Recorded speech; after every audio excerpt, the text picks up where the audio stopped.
HM Hoofing Marvellous. Here I am, Lindsay Setchell, founder of Hoofing Marvellous and the HM International School of Horse and Hoof Care and the Phoenix Way Path to Hoof Health. Now, over these last few days, well, just over 2 weeks, we have been going live, Gary and I, in the Phoenix group, talking about anything and everything to do with horses and their hooves, and dispelling a lot of myths, ignorance, and false beliefs that are rife in the equine world. And one of the things that I wanted to talk about today was this belief that owners shouldn't really know anything. Do you remember those times before when hoof care was some kind of closed shop, some kind of mystery that you didn't know anything about? You let your farrier do all of that business and you didn't really know anything about it. After all, what did you know? Particularly when it came to shoeing horses, right? You can't shoe a horse. You have to go to school to shoe a horse. And depending on where you live in the world will depend on really whether you have to be taught how to shoe a horse. Because in the UK, for instance, it is under the FRC, the farriers are registered with the FRC, the Farriers Registration Council, and they are registered and they've been taught to shoe a horse, right? But in other places of the world, you don't have to be registered on a register. You can just shoe a horse and you might have just learned from your grandfather rights, okay? So that was a big thing, like you can't shoe a horse. And certainly it was very much a closed shop in the UK and around Europe. That's it. The farrier knows what they're doing with the horse's hoof, and you shouldn't know. But that's old fashioned, and that's not the way it is anymore. And the thing that changed it was people taking their shoes off their horses. They'd take their shoes off their horse and they were like, I don't need to have that now. I'm learning more about barefoot. I'm learning more about the health of the horse, the health of the hoof. And lots of people moved away from farriery and said, I don't need a farrier anymore. I now just need a barefoot hoof care professional. That's all I need. I don't need somebody who does farriery. And then there was this big thing about, well, you're a barefoot professional or you're a farrier and never the twain shall meet. And then that kind of became a bit divisive. And Vivian's here. Hi, Vivian. And then owners were like, hang on a minute. I think I'd like to learn how to do this. I've got the bug. I want to know how to get horses better and their hooves better. And they'd done so well with their own horses. So they'd go off and train. And suddenly we had these two sort of parts of hoof care, two worlds of hoof care in the equine world. We had the farriery world, which was very, very dominated, still is incredibly dominated by men. And then we had the barefoot hoof care world, which was incredibly dominated by women, still is. Why? Well, because women were the ones that went, I see something going wrong here with my horse's hooves, and I don't really fancy the whole shoes and nails thing. And there were lots of reasons why, but it was women that started to push that. And also because nowadays, in the equine world, most horses are owned by women. Gone are the days when it used to be a very male-dominated world with horses where you needed them for work and transport and fighting and ploughing the fields, etc. That had gone. Now it was leisure, pleasure, competition. That's where horses had moved into. And women that had this dream of owning a horse, and then suddenly livery yards and barns were popping up all over the place. So people could own a horse for the first time in their lives. It was, I can afford to own a horse, and I don't have any land, but I can have a horse. And so it was starting to be driven very much by the female population. And in a way, the female population ended up causing quite a lot of pathology. right? Now, hang on a minute. Just hold on in there while I explain myself, being a female myself. Because we're the feeders, we're the keepers of the universe. We're the ones that like things to be nice and cozy and warm and fed. We like to feed. We like to feel that people feel happy. We like to feel that horses feel happy. Yvonne's here. She says, I'm enjoying all your useful information. Thank you, Yvonne. That's really kind of you. So we were out there, us females, getting horses for the first time in our life. Many females later on in life as well, going, I don't actually know how to feed and keep, but I'm going to feed because that's a nice thing to do. And so consequently, hi, Angela, what ended up happening is that horses were moving further and further and further away from what was species appropriate for them. Their guts were suffering. Their emotional state was suffering as they were spending a lot more time in these barns and in these stables, cooped up and not able to go out and be a horse. Their feet were beginning to suffer. And all of these pathologies started to happen before our very eyes. And we were looking to the farrier and we were looking to the vet to fix them. But in fact, the actual answer was right there, staring in front of us every time we looked in the mirror in the morning and brushed our teeth. Us. We were the answer to those problems. And many females and some men, let's not just say it's all women, but it's very, very dominated by females now, began to go, okay, what can we do to stop this? Because I'm not getting the answers from the farrier and I'm not getting the answers from my vet. I wonder if I took the shoes off, if that would work. Shoes would come off. They start that, set them on a journey of learning more about diet and management. They'd pick things up from groups like us, Hoofing Marvellous, saying, you know, don't feed your horse rye. And they'd be like, oh, and suddenly horses began to feel better. Their horse began to feel better. Caroline's here and she said, it's my favorite time of the day. Hi, Caroline. Thank you. And then they got the bug. Oh, now I want to become a barefoot specialist. And that's why more women became barefoot specialists generally than men. Laura's here, one of our HMB Pro students, first year student. She's here, just about to become a second year student. And so that's why that became driven by women. But at the very same time, you've now got feed companies popping up all over the place and supplement companies popping up all over the place. And who are they directing all of their attention to? Hi, Bonnie. Hi, Bonnie Doyle. Not men. No. Women. They were directing their attention to women. And they did it through a series of what I call hope marketing and fear marketing. If I can make you think that if you don't feed all the right supplements and the right feeds that never were around 20 years ago to your horse, your horse is going to suffer. If I can make you think that, if I can even put a tiny little bit of doubt in your mind, then you will go out and buy my product. And that's what started to happen. And then the feed industry began to grow.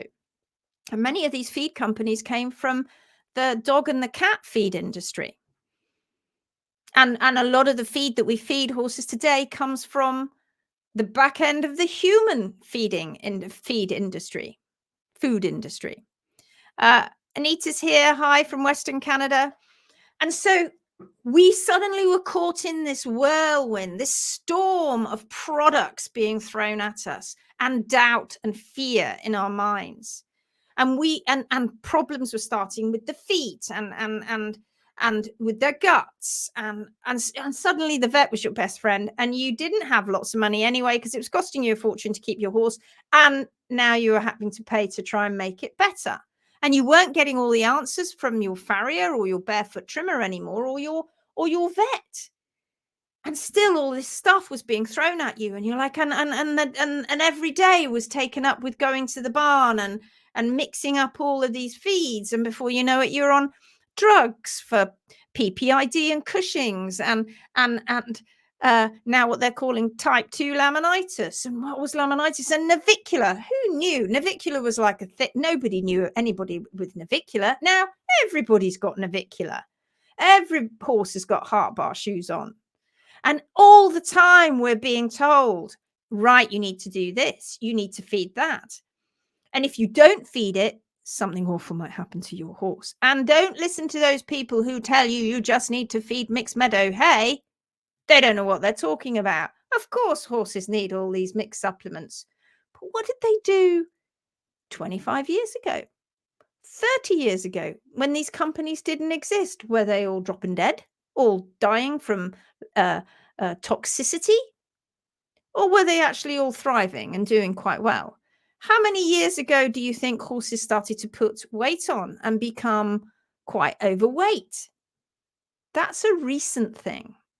And pathology is a recent thing. Oh, sure, horses got laminitis. Yes, they did. But if you talk to people who had horses 30, 40, 50 years ago, they'll tell you it didn't happen very often. Nowadays, driven by consumerism, marketing, we're having more problems with our horses than we've ever had before. Not just our horses, just pets in general, and in fact, us.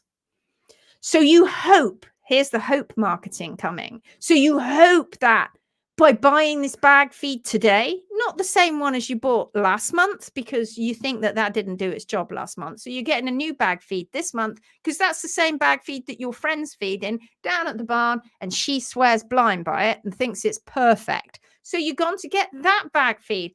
Yeah, it's another $5 or a £5 more expensive than the feed you were feeding before, but that's okay because your mate swears blind by it and says it's the best product ever, especially because it smells real nice. When you've got it in the bin and you open the bin, oh, that smell is so lovely. The horse is bound to love it. And so in the morning, your days are taken up by thinking about turning up, and there's a little cup full of that. Not quite sure how much is a scoop. I've got a scoop. I'll scoop that in, and and even this bag feed doesn't have linseed, so I'll stick some of that in. And and I don't trust it telling me on the back of the bag that this is a complete feed with all the nutrients that my horse needs. So I'm going to go and get my balancer, and I'm going to chuck a mug full of that in, or maybe just a couple of, not a mug full, that'd be too much. I think just a couple of little tiny scoops.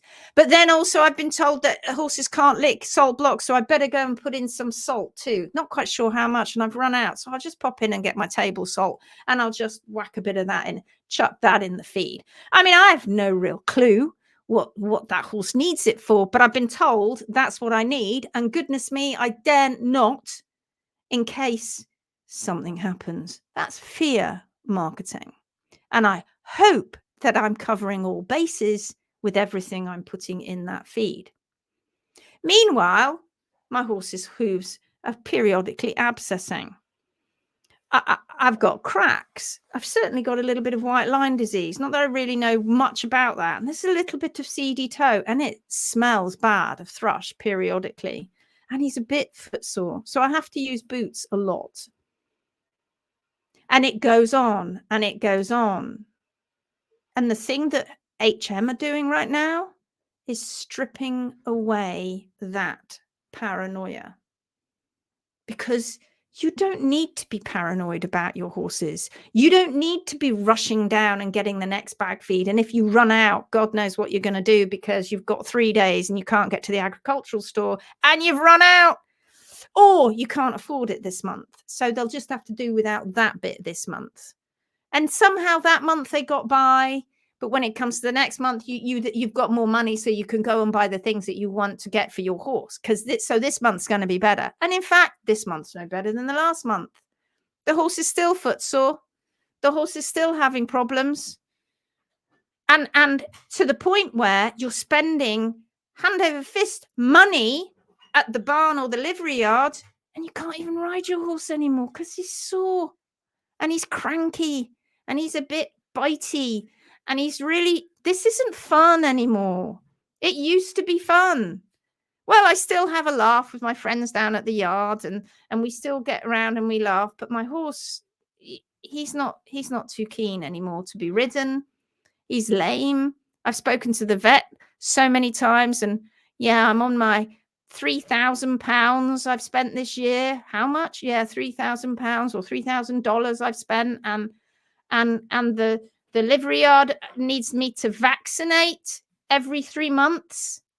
Otherwise, I can't stay. So I need to keep chucking the vaccinations in there. Oh, sorry, the wormer every 3 months. But I need to be vaccinated to go and do this competition that I want to do, which is only like a local level competition. But they'd still tell me I've got to be vaccinated. Pounds, dollar signs, money, hemorrhaging out of your bank account. And your horse is still getting lamer. And then suddenly somebody one day says, here, have you heard of that Phoenix group? You need to get yourself in there, because in that Phoenix group, they give you loads of free advice. In fact, have you seen this woman, Lindsay Setchell, she's called? She goes out onto YouTube and she gives tons of free advice, and it's common sense advice. It's all the stuff that, you know, those feed companies and supplement companies don't really want her saying. She's got a science background too.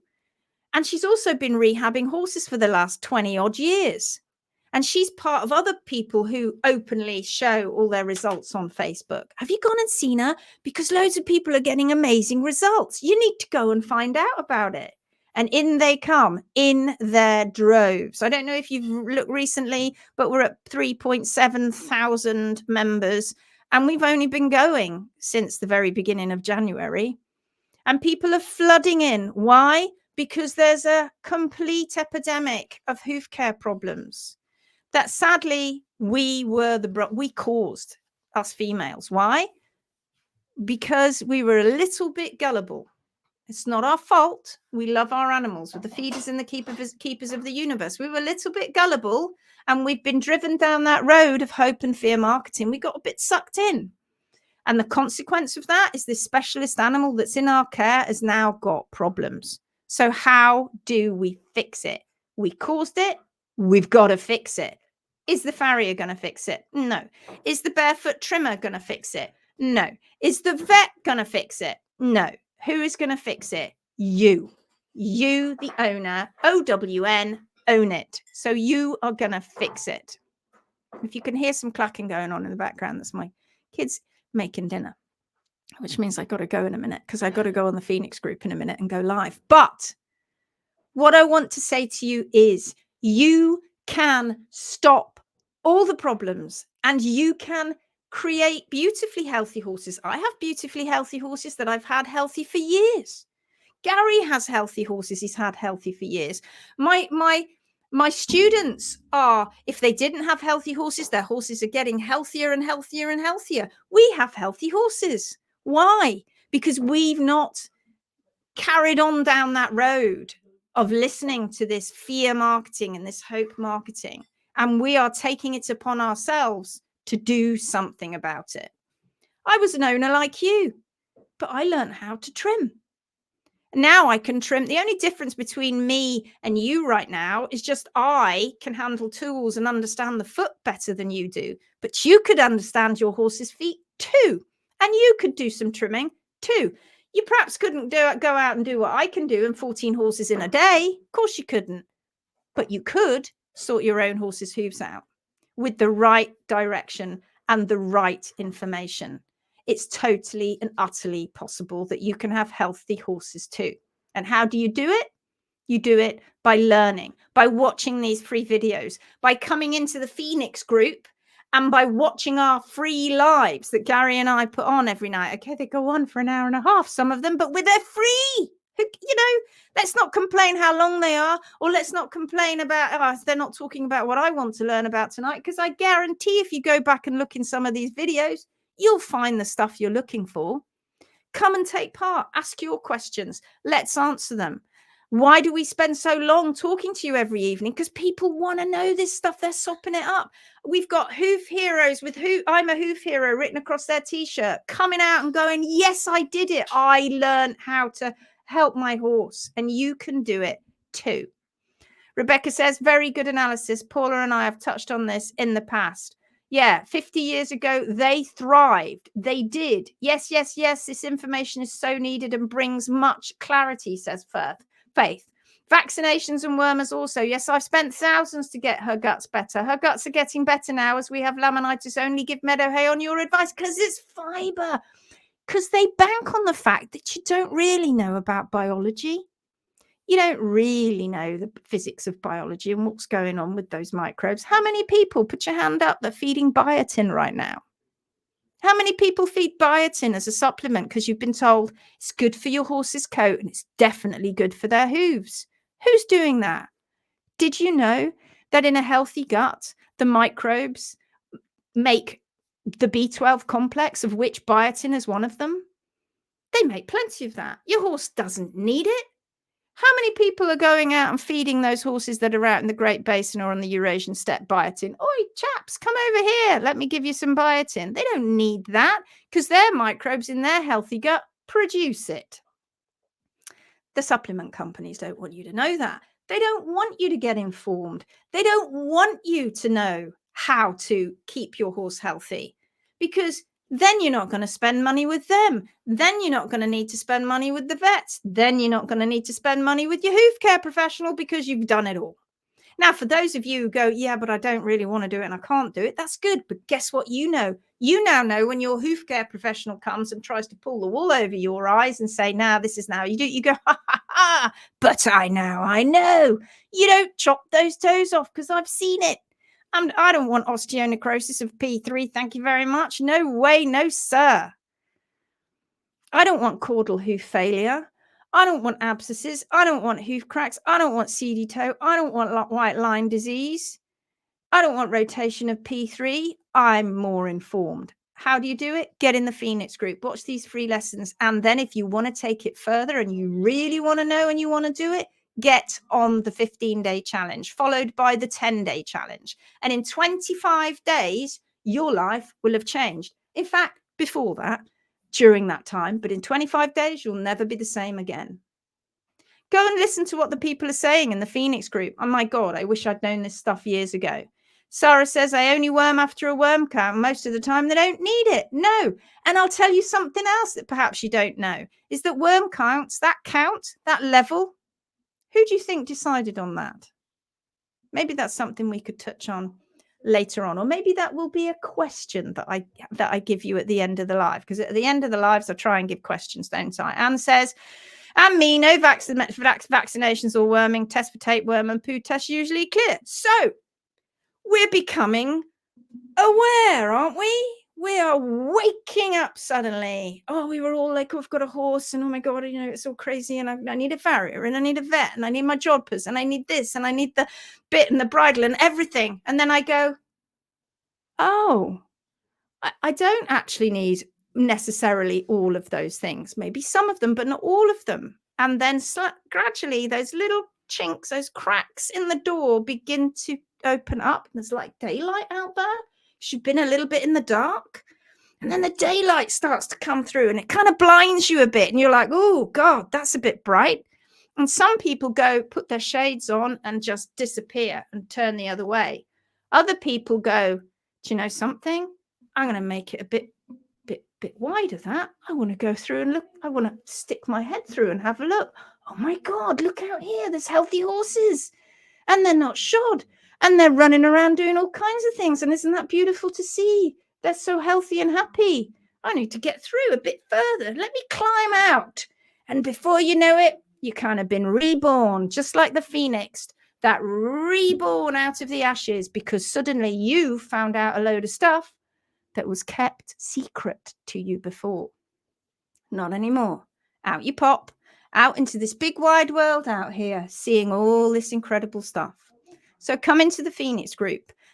Help us raise the standards of hoof care from the ashes until eventually this world has all woken up and every single horse owner understands that hoof care is not the responsibility of your farrier. It is not the responsibility of your vet.